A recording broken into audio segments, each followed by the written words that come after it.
এই যে এখান থেকে আর একটা জলধারা প্রবাহিত হয়ে আসছে, ওই যে ওই দূর থেকে।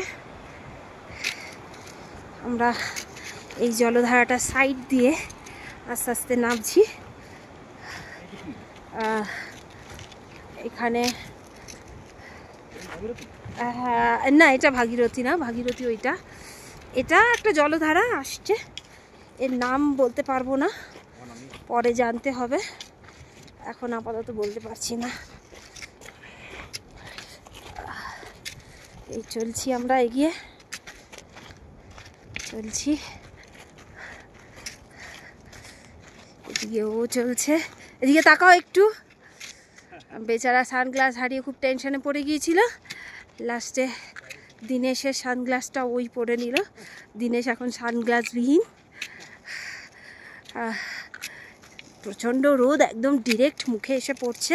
আজকের ওয়েদার এত ভালো, কল্পনাতীত, একটু হাওয়া নেই, আকাশটা যেমন নীল, এরকম নীল আকাশ কোনোদিন দেখিনি আমি। একটু হাওয়া নেই, এই সব যাচ্ছে এখান থেকে নিচের দিকে নামছে। এখানটা অনেকটা চওড়া হয়ে গিয়েছে, আমরা পাহাড় থেকে অনেকটা নিচের দিকে নেমে এসেছি। আমরা এতক্ষণ পাহাড় বরাবর হাঁটছিলাম, পাহাড় থেকে নিচে নেমে আসছি, ভাগীরথীর অনেক কাছে চলে আসছি। এখানে এগুলো আসলে কিছুই না, একসময় তো ভাগীরথী গঙ্গোত্রী অবধি গোমুখ গুহাটা ছিল, অর্থাৎ ওই পর্যন্তই পুরো গ্লেশিয়ারটা ছিল। গ্লেশিয়ার গলতে গলতে মেল্টেড হতে হতে পিছনে সরে গিয়েছে, আর ডেব্রিজগুলো রেখে গেছে, যেগুলোকে আমরা মোরেন বলি সাধারণত। আসলে আমরা কিন্তু এই মোরেন দিয়েই হাঁটছি। হ্যাঁ, এই যে রিভারটা যাচ্ছে, এও হয়তো একটা সাব গ্লেসিয়ার হিসেবে, উপহিমবাহ হিসেবে ছিল। এখন এটাও গলে গিয়েছে, মেল্টেড হয়েছে। এরই ডেব্রিজগুলো দু সাইডে রয়েছে মোরেন।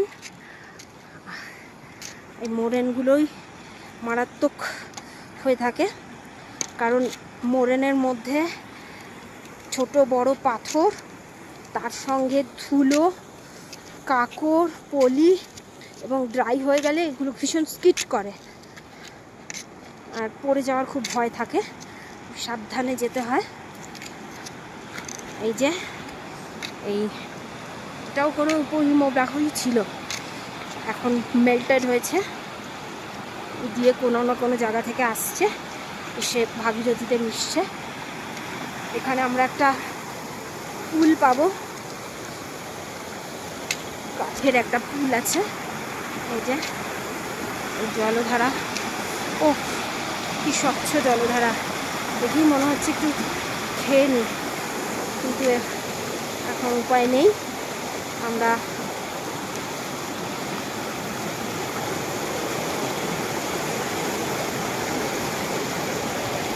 কাঠের পুল দিয়ে আসছি, পেরিয়ে গেছি।